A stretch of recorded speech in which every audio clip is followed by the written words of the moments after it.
Hi there, my name is Jennifer. I'm the owner of the Hermit's Path, a metaphysical shop located in Langford, British Columbia. We are here today because we have the official Ritual of Love kit, and I'm here to talk a little bit more about it, more than I can on an Instagram video. So you get this lovely little package ready to go. The only thing it doesn't include is a heat-proof surface dish or bowl or surface of some kind. It also, what you decide to use, and whether it's these or something else entirely, will totally depend on what intention you have in the next few steps, and I will explain further there. But at the end of the day, so you've got some bay leaves here. If you decide you want to burn them, you're welcome to, but please make sure that you have the right hardware for it. As an example, cast iron cauldrons, perfect for burning anything. Really, it holds the heat very nicely and it's safe. Selenite bowls, as much as I love my selenite crystal bowl, it does hold the heat, but it doesn't handle flames very well, right? If I'm doing a little bit of incense, that's no problem, but that's kind of the max. So if you're looking to just use them, and I'll explain a little more in detail later, but if you're using them to put under your pillow or keep on your person or anything like that, then you can get away with the selenite. But if you want to burn them, I'd highly recommend the cast iron cauldron. I've got a little baby one here. You might have a huge one out. It's all good. Whatever size works for you. And I would put, if you have an abalone shell, would probably fit under the selenite bowl category as well, just because it's shallow. It doesn't have that wall to kind of keep the flames intact.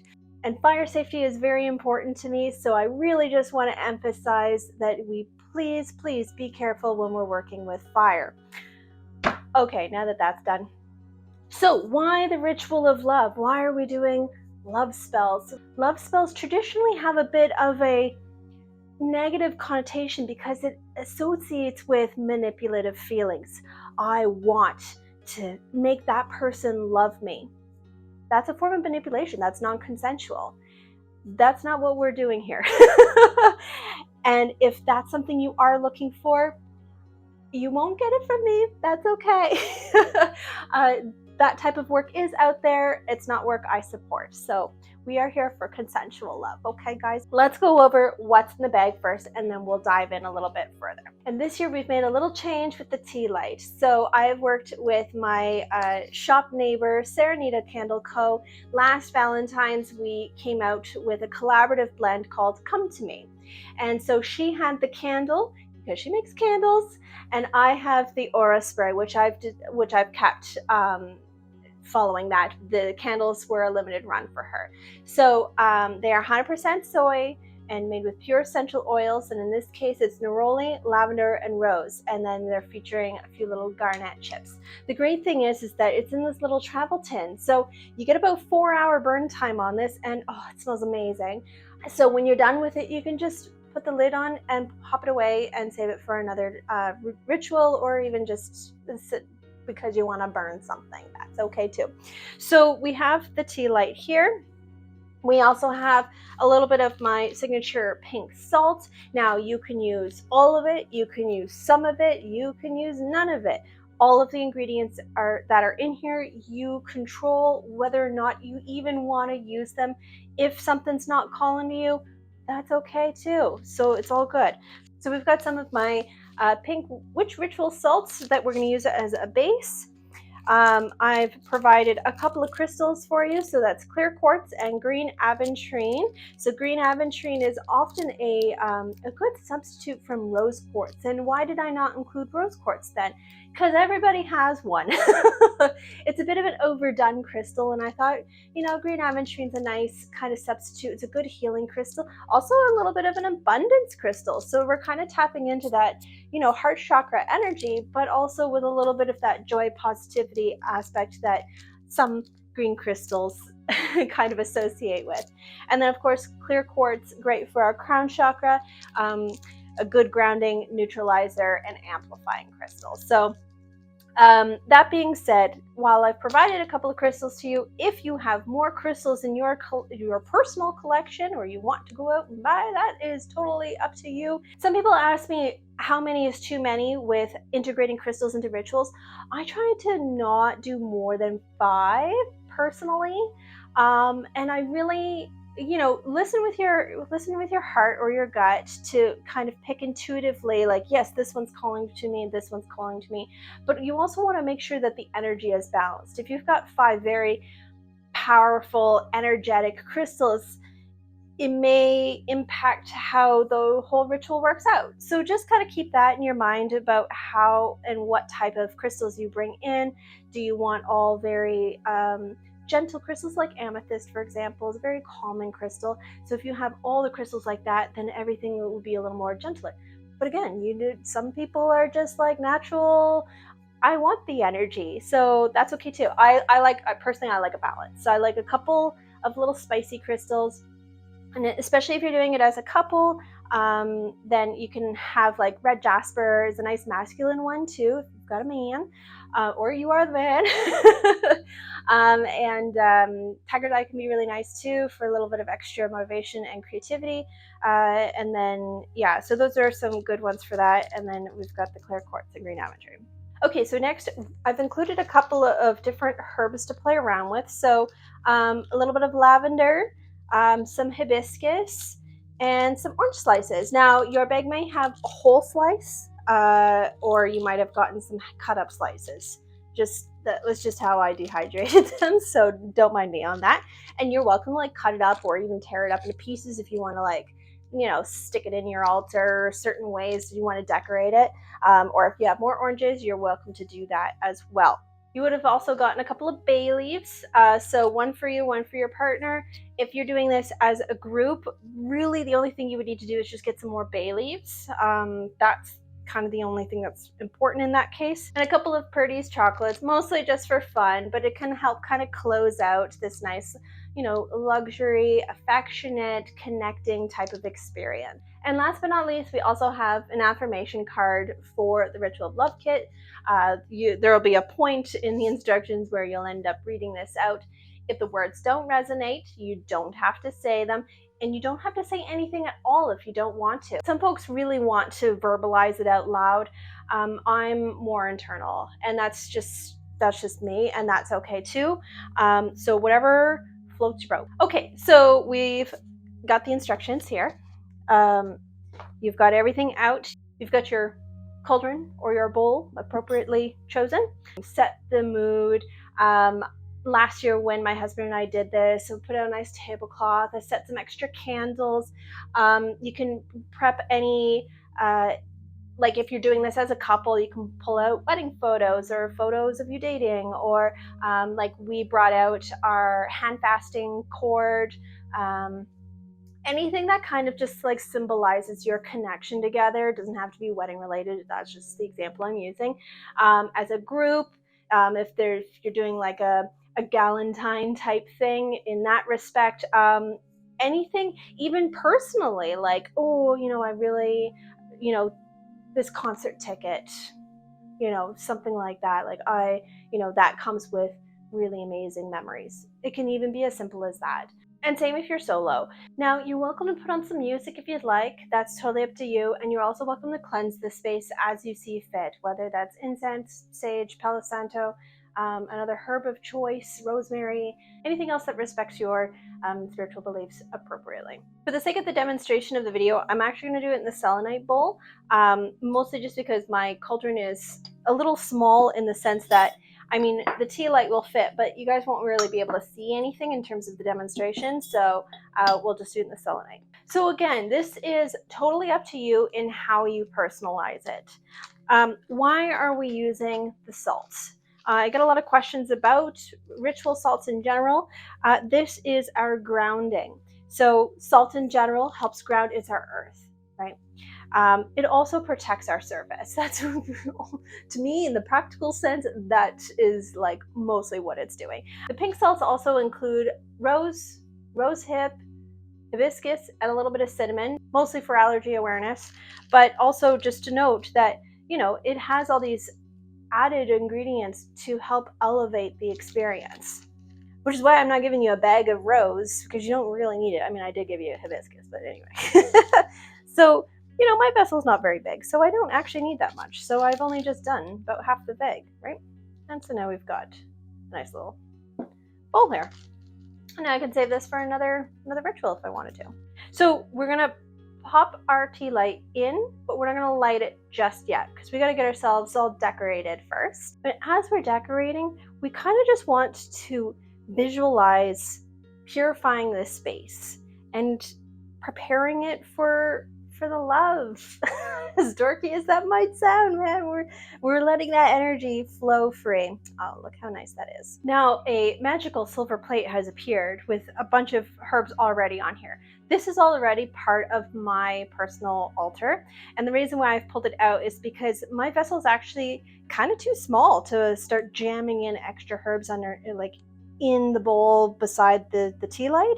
So I'm actually going to integrate it in on my surface, on my plate, as a part of a casting circle without putting it on my lovely little altar cloth.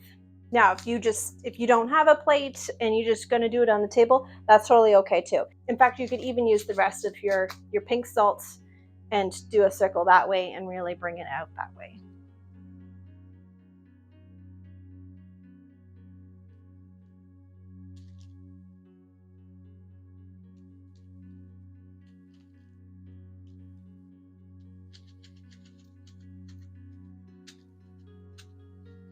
And again, we can use all of it, we can use some of it.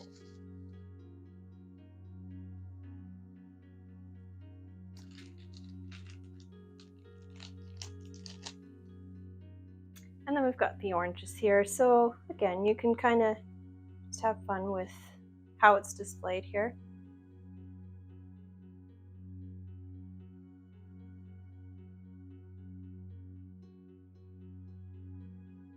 Okay, and now we're going to light it. Here we go. Now, once you've lit it, you're also welcome to continue decorating, bringing your photos out, or let's say your favorite book, or any of your wedding accoutrement with it, and integrate it into the altar or around as a circle as you see fit. Okay, so we have our bay leaves, and so you'll have one, and then a partner, friend, whatever, will have the other. And then you'll end up writing either a couple of words, one word, very small sentence of what you would like to work on. Communication, self-love, like it can be as simple as that. The most important part is the intention going behind it, of course. Okay, so now what do we do with the crystals? Well, we've got a couple. Now, these are the ones that have been included, but then you've got your own if you've chosen to incorporate those. So how you distribute or how you utilize them, this is up for however it speaks and calls to you. So if you are just using the kit as is and you're by yourself, you can have both of them in your hand and you can cup them, you can hold them up to your heart, anything like that, and you're going to sit with it. If you're with somebody, you can distribute one for you, one for the other person, or you can have a turn, they can have a turn, so you're sharing that energy. Or if you've got other crystals that you're utilizing, you can incorporate them and put them into your altar. So whatever works for you, even if you're holding them just for a moment. Bless, thank you so much, and into the altar you go. That's another option, totally up to you. So we've got our bay leaf, and then we've got our crystals. Either we've held on to them or we've put them into the display, whatever you've decided to do. And then we also have the affirmation card. So you, depending again how you want to do this, if you're by yourself, you can read it out loud, you can read it internally. If you're with a partner, you can take turns saying it, you could say it together. If you're in a group, if you're leading the group, then you could say it and everybody's just kind of vibing with it. Or if everybody kind of wants to rotate through words, or if everybody wants to internalize, this is part of the communication aspect of how your group wants to, or if you are leading a group that you will just set the intention. I'm going to read this out for everybody. Y'all just kind of vibe. I mean, I've been on the receiving end of that, and I go, okay, cool. It's not usually an issue. And so once you've said all your lovely words, this is a time of just meditating almost. And how long you spend with your candle and all the beauty that comes with it is truly up to you. Remember that the point of this is healing and self-love.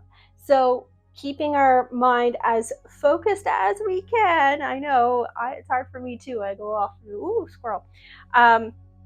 But trying to really, you can even stare into the fire too. And fire magic in itself is very fascinating, but the point is to just be in the moment, be present, be in with your emotions and feel those feelings. If you're with a partner, you can hold hands. If you're in a group, you can all connect that way too, and just really spend the time on harnessing that wonderful energy. And then whenever you've spent as long as you've decided to take, then you can determine what you want to do with the bay leaf.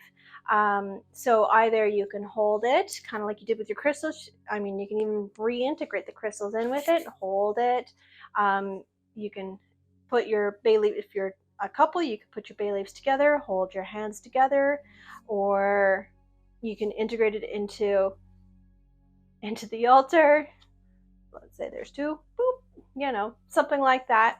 And then again, if you've decided you want to burn, make sure you have an appropriate vessel. Be very mindful about your burning ritual. So we're lighting it. Ooh, look at her go. And in she goes. So there's that. And we want to make sure that everything is always a controlled fire and that we are being safe. So yes, into the cauldron she goes. Alternatively, my husband and I tend to hold on to our intentions that we write down. Whether I usually include them in my altar that's in our bedroom, or you can pop them underneath your pillow or keep them on your person, like in a purse or in a pocket, depending on maybe what your activity is doing that might need that extra energy or reminder. And then lastly, just to close the ritual, again, we've included a couple of chocolates if you so desire on partaking. Again, I've only included 2, so if you've got a group coming to do the ritual, I would plan to get a few extra chocolates so everybody could have one, or hold on to them for something else. That's okay too. I won't judge. Now, if you're looking to kind of level up, and I've kind of noted this at the very bottom in fine print, we've got this, but then you can also include like big pillar candles, or if you've got pink or red candles, anything that speaks to you in that kind of symbolic self-love type ritual, you're more than welcome to include those, right? Anything that calls to you to help elevate and amplify it, you are welcome to do so, but don't feel pressured to do that. The point is simple intention in a very non-intimidating way. Whatever you've got at home already will do. You've got everything here. It doesn't need to be all that complicated. If you don't have a fancy tray and that's all you've got, then that will be fine. Remember, it's all the intention and the energy you've put into it. That's the most important part. Don't let the pressure of needing all this stuff, yeah, it can help energetically, sure, but it's not necessary. Don't let that intimidate you, okay? The more important part is your intention. So following this, you've had your chocolate and you're enjoying. You can let the candle go if you'd like, or you're welcome to snuff it if you are done and want to close your ritual. And then from there, I have made the recommendation of doing something to complement this, like an activity, like a spa night, or just chilling and watching a movie, or some fun times if you're a couple, anything like that to help kind of accentuate and or complement the ritual in itself, and it keeps that vibe kind of going, and really it will help make that intention grander. So that's all. And I know this seemed very long and maybe intimidating, but please don't let it intimidate you. It is meant to be a very simple and basic ritual, Great for any level of practitioner. If you are brand new at this, welcome to this wonderful world. It's okay. Or if you're a veteran practitioner and you have bought this just to help, I am honored that you have chosen my product and my energy to incorporate into your ritual. If you have any questions, please feel free to comment below, or even more directly, just message me on Instagram, Facebook, or send me an email if you feel inclined. I'm always happy to answer questions. Other than that, I hope you have a wonderful ritual experience. Thanks so much for watching.